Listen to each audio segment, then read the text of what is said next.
Gordon Parks was born November 30th, 1912, in Fort Scott, Kansas, in the United States. He died March 7th, 2006. He was the son of Sarah Ross and Jackson Parks.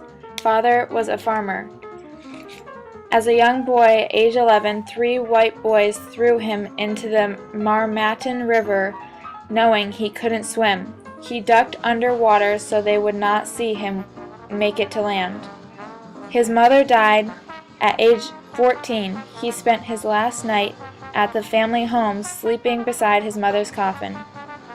He was then sent to live with his other relatives. That soon ended when Parks was turned out onto the street to fend for himself.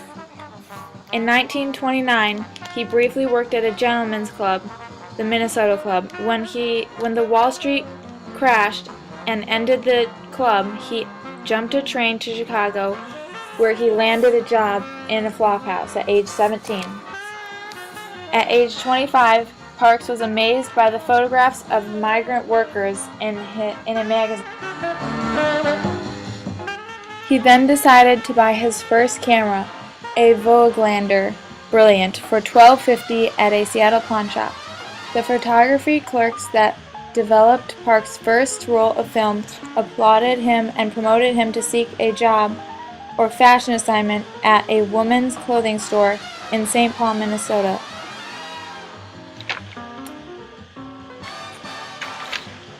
In 1940, Marva Lewis encouraged him to move to Chicago.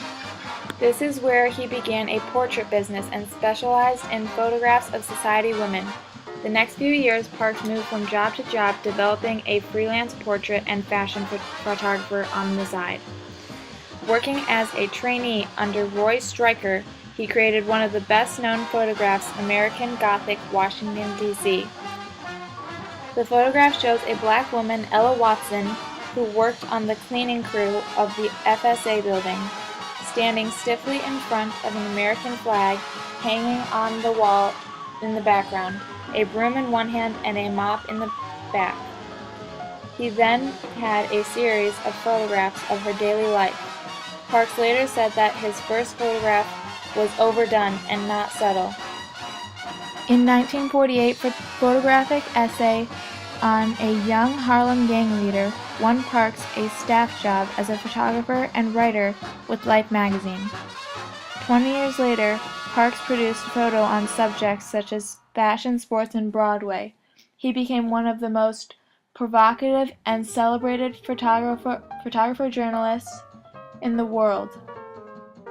In 1972, the NAACP awarded Parks the Spingarn Medal, and in 2003, the NAACP gave him the Image Award.